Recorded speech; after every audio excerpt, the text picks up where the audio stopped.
Chicago, May 2025. For 1 week, a Ford assembly plant went silent. Not because of a strike, not because of an accident, because China decided to restrict the export of rare earth elements, and the United States had no alternative source. One decision, made in Beijing, felt on a factory floor in Illinois. This is not a warning, it already happened. In 2024, the world deployed more solar panels than in all previous years combined. Electric vehicle sales crossed 17 million units. Battery storage capacity doubled. By every metric, the energy transition is accelerating. And yet, the minerals that go into those panels, those batteries, those turbines, are more concentrated in fewer hands than they were 5 years ago. The technology is spreading, the control is not. Over the last 4 episodes, we followed 3 forces: the technology driving demand, the materials that make it possible, and the money deciding who benefits. What we have not shown yet is the architecture beneath all 3, because they are not separate stories. They are the same war, fought on 3 fronts simultaneously, and the outcome is being decided now. Every energy technology you can name, solar panels, wind turbines, electric vehicles, battery storage, requires minerals, and minerals require refining. According to the IEA Global Critical Minerals Outlook 2025, China controls on average 70% of the global refining capacity across 19 of the 20 most critical minerals for energy. 70%, not in one mineral, on average, across nearly all of them. By 2035, even with all announced diversification projects proceeding on schedule, the top 3 suppliers of refined materials are projected to hold 82% of the global market. That is essentially where we are today. The transition is accelerating. The concentration is not changing. There is a second player entering from a different direction. The Gulf states, Saudi Arabia, the UAE, Qatar, built their wealth on the first energy century, on oil, on the fuel that powered the industrial world for 100 years. That wealth is now being deployed to buy into the second energy century. ADIA, the Abu Dhabi Investment Authority, PIF,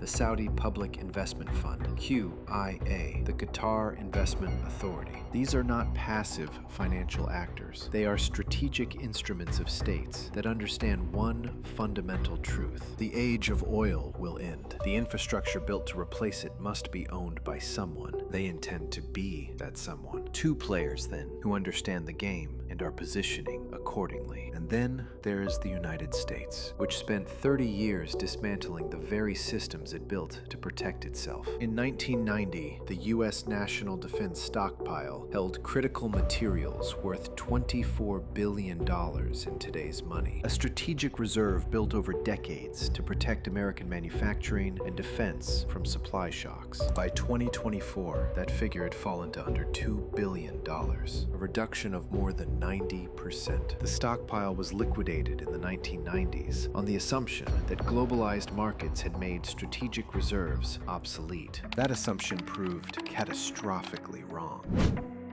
The consequences are not theoretical. The United States produces 0 refined gallium. China produces 98% of the world's supply. The USGS has estimated that a 30% disruption in gallium supply alone could reduce U.S. economic output by $600 billion.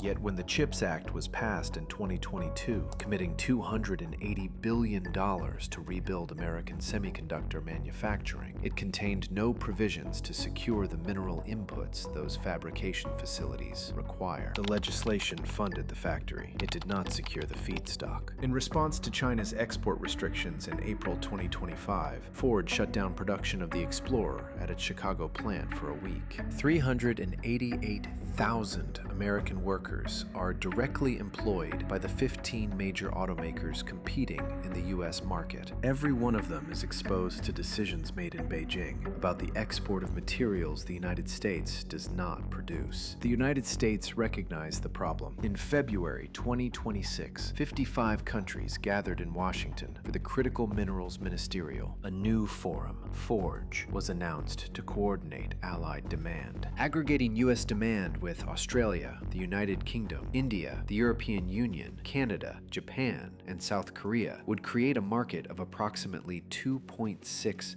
billion people, 7.5 times the current demand base. Large enough, potentially, to make alternative supply chains commercially viable, but the supply chains do not yet exist. And capital costs for critical mineral projects in diversified regions are typically around 50% higher than for established producers. The math does not yet work without sustained policy intervention.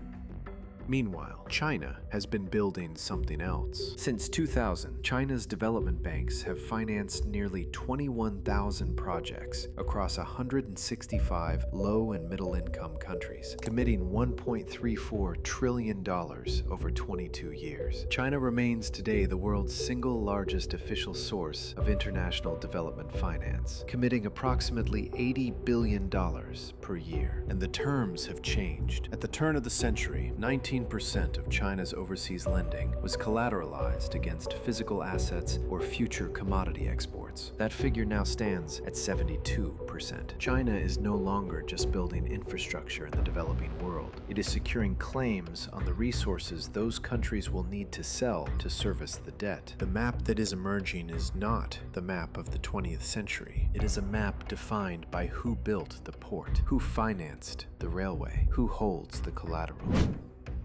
Then there is Europe. The European Union has the technology to build the energy transition. It has the capital markets to finance it. It has 450 million consumers to drive demand. What it does not have is the minerals. The EU depends on China for 100% of its rare earth elements. The European Commission's own projections show that EU demand for lithium will be 12 times higher in 2030 than it was in 2020, 21 times higher by 2050. The Critical Raw Materials Act, which entered into force in May 2024, set targets: 10% of consumption from EU extraction by 2030, 40% from EU processing. No single country providing more than 65% of any strategic material. These are the right targets, but targets are not supply chains. And the gap between what Europe needs and what it can produce domestically is not a gap that policy documents close. Europe faces a choice that no one in Brussels is saying out loud: accept continued dependence on China for the materials its green transition requires. Accept dependence on the United States and its allies, which brings its own strategic vulnerabilities, as the trade wars of 2025 and 2026 have demonstrated. Or build genuine strategic autonomy, which requires partnerships with Africa, with Latin America, with Central Asia, and the political will to make those partnerships work on terms that are genuinely mutual. That choice has not been made, and every year it is not made, someone else makes it for Europe. The first energy century was decided by who controlled the oil. A handful of countries, a handful of companies, a handful of decisions made in boardrooms and palaces that shaped the entire industrial world. The second energy century will be decided by something more diffuse, more complex, harder to see. Who controls the minerals that go into the battery? Who built the grid that carries the electricity? Who financed the infrastructure that the developing world depends on? Who holds the collateral when the debt comes due? These are not questions for 2050. The answers are being written now, and the people writing them are not the ones you voted for.